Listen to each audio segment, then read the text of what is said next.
You're listening to episode 1 of Teacher Approved. You're listening to Teacher Approved, the podcast helping educators elevate what matters and simplify the rest. I'm Heidi. And I'm Emily. We're the creators behind Second Story Window, where we give research-based and teacher-approved strategies that make teaching less stressful and more effective. You can check out the show notes and resources from each episode at secondstorywindow.net. We're so glad you're tuning in today. Let's get to the show. Hey there! We're so excited you're joining us today. This week, we're inviting you into our brand new podcast, Teacher Approved. We'll be discussing what makes a good day at school, sharing a little about ourselves, giving you a teacher-approved tip, and sharing what we're giving extra credit to in our everyday lives. To celebrate the launch of Teacher Approved, we're doing a giveaway. 3 lucky winners will receive a $100 gift card to Teachers Pay Teachers. To enter, take a screenshot of your favorite launch episode 1, 2, or 3. Add it to your Instagram stories and tag us at Second Story Window. That's with a 2. Bonus entry, follow this show and write a review.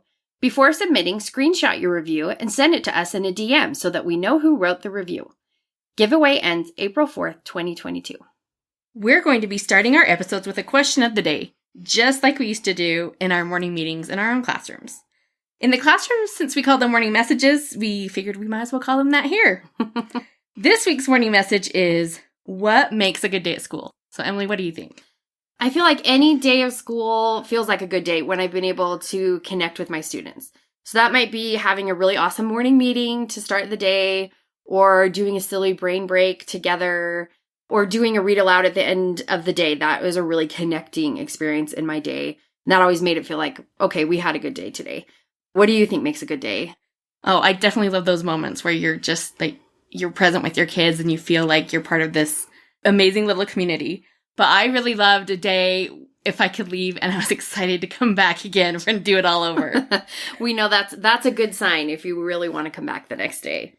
So we would love to hear your thoughts on this question over on Instagram. You can find us at Second Story Window, and that's with a 2.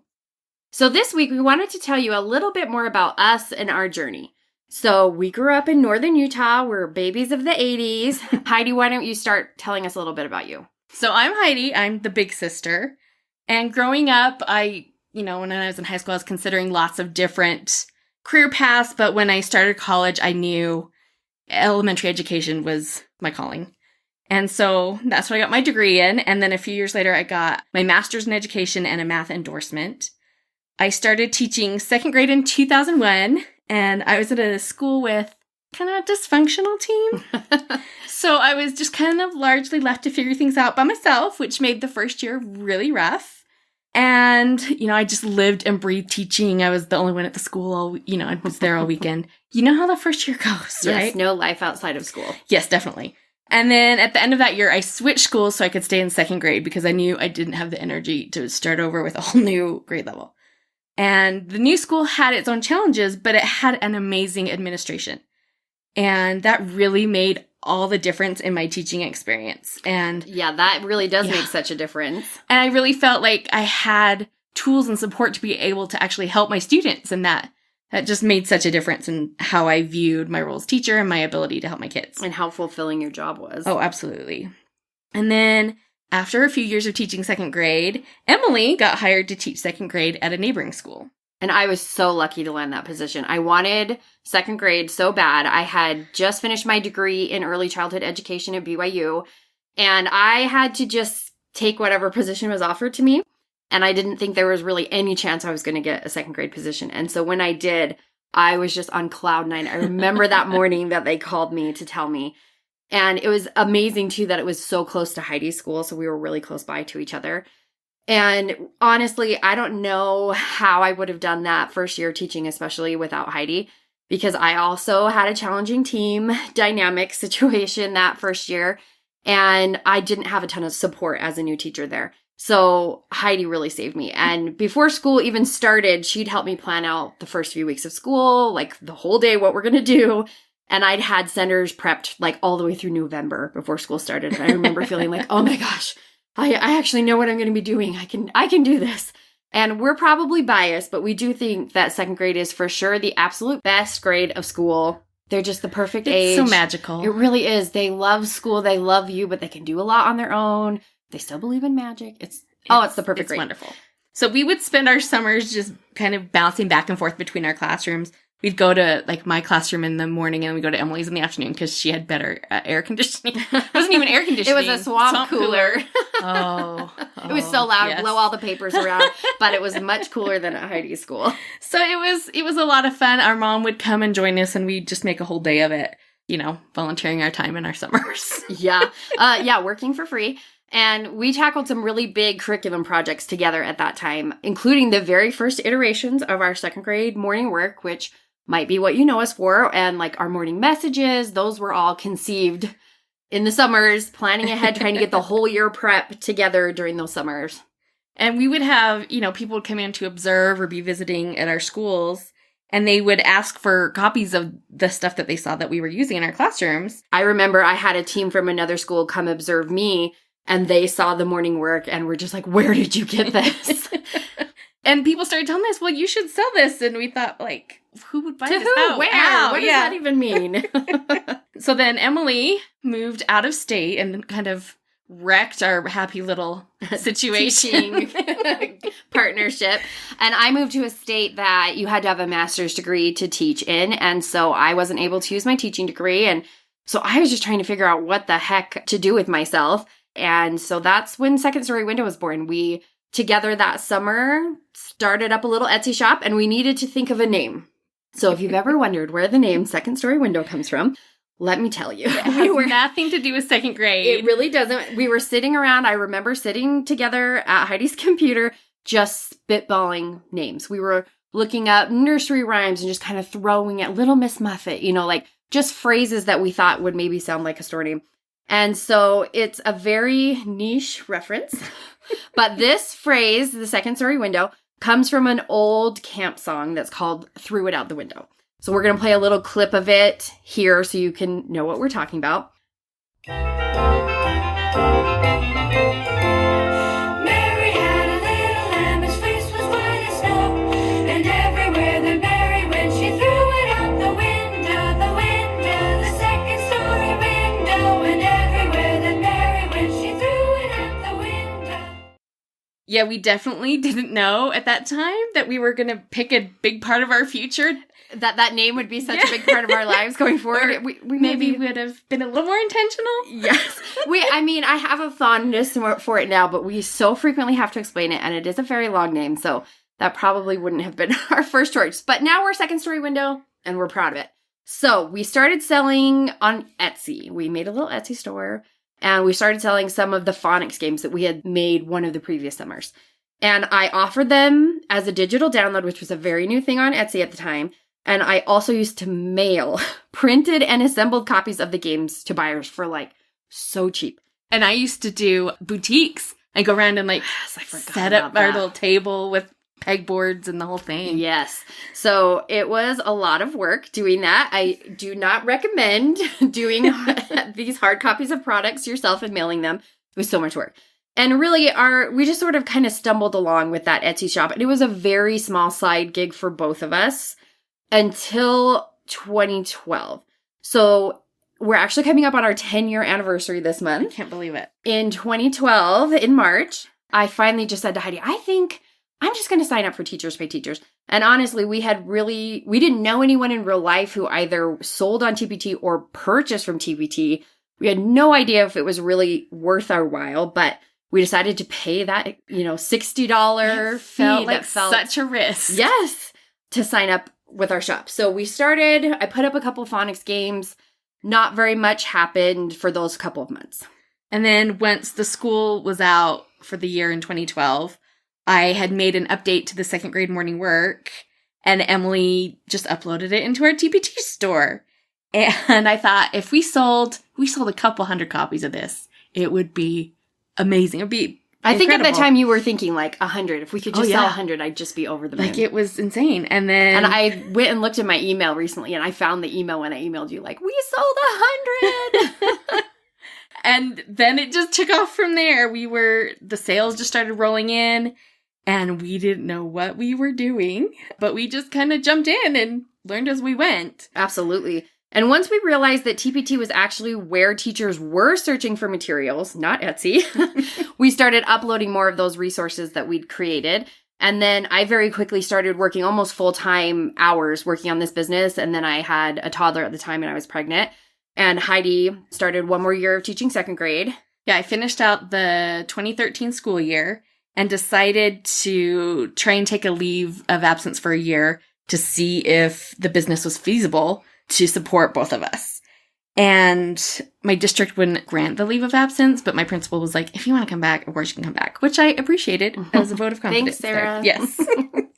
So it was a little safety net that I was really grateful for. And then because I love teaching so much, I knew I couldn't walk away from it totally. So I started teaching preschool 4 days a week. Once you're a teacher, always a teacher. Yeah, for sure. So I would do preschool in the mornings and Em would drive.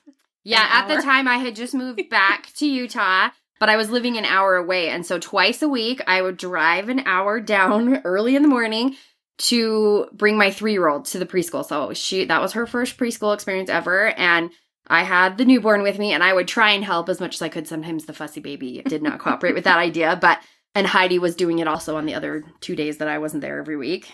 Yeah. And then after that first year, Heidi moved closer to me. And so we did the preschool together at her house going forward.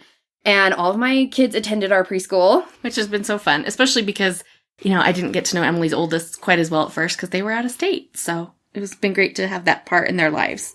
And we did preschool together for several years. And up until March of 2020, if you can imagine why we stopped. Yeah.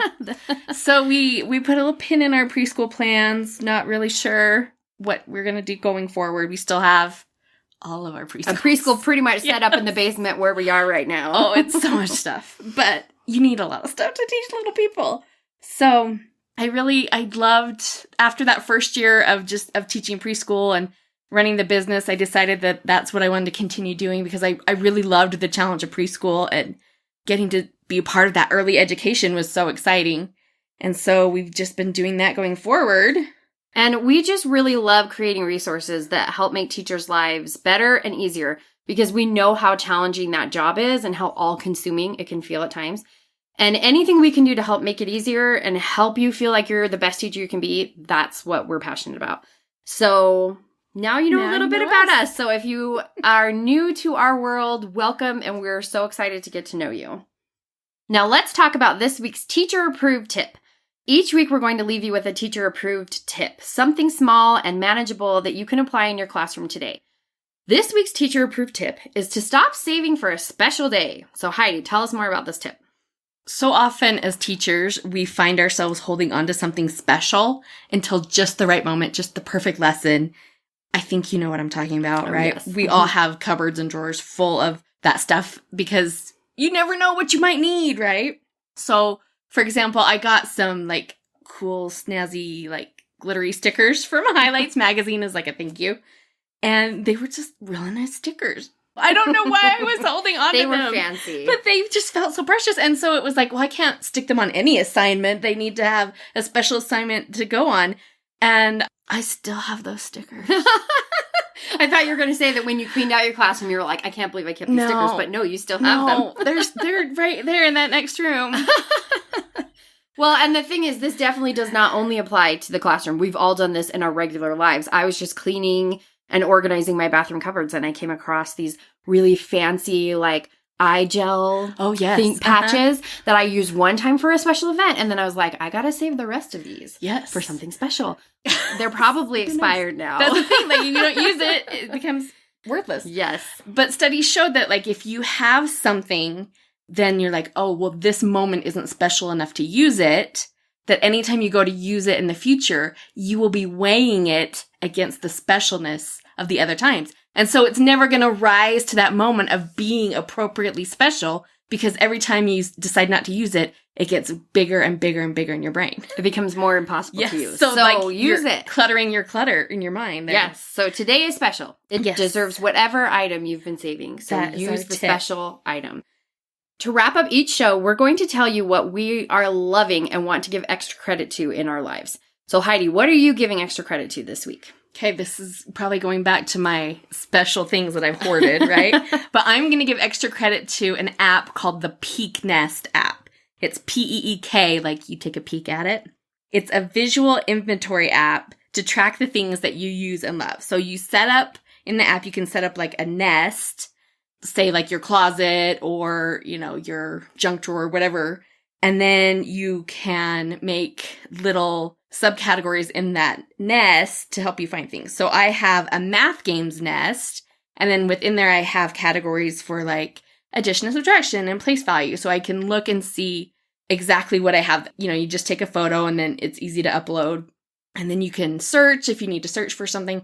It's very handy. I've used it a lot for not just teaching stuff, but also like holiday decorations, because you're like, which bin is the, Santa thing in?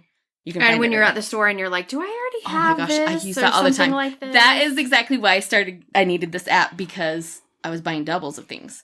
It's very handy because it's all visual. I will say that it is a subscription app, which I don't love having to pay to see my stuff. But there are some free alternatives. There are. I have probably tried all of them in a quest to find the perfect one, and this comes closest. So to me, it is worth it.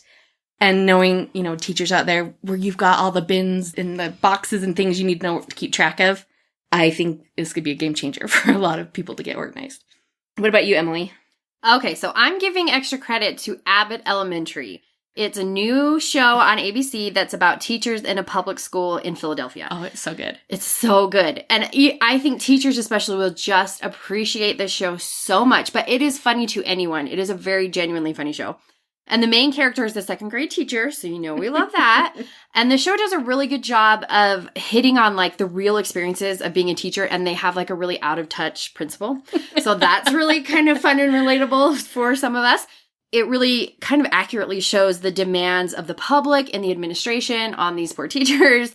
And also it's just really relatable and funny. Yeah, it's just got, I think as a teacher, you pick up on so many layers. It's like, my stomach's in knots, but I'm laughing. And then if that's not good enough, Quinta Brunson, who stars in it and is also one of the show creators, yes. She knew the show was doing well, so she approached the network and said, hey, can we use some of our marketing money and buy school supplies for actual students, which I thought was incredible. Who does that? Yes, it makes me like the show even more. So good. So that's it for today's episode. Remember to think about what makes a good day at school and try today's teacher-approved tip to stop saving things for a special day. Today is special enough. We can't wait to hear what item you're going to stop saving and finally enjoy. Thank you for listening. If you like this episode, please share with a teacher friend. See you next week. Bye! We hope you enjoyed this episode of Teacher Approved. I'm Heidi. And I'm Emily. Thank you for listening. Be sure to follow or subscribe in your podcast app so that you never miss an episode. You can connect with us and other teachers in the Teacher Approved Facebook group. We'll see you here next week. Bye for now. Bye.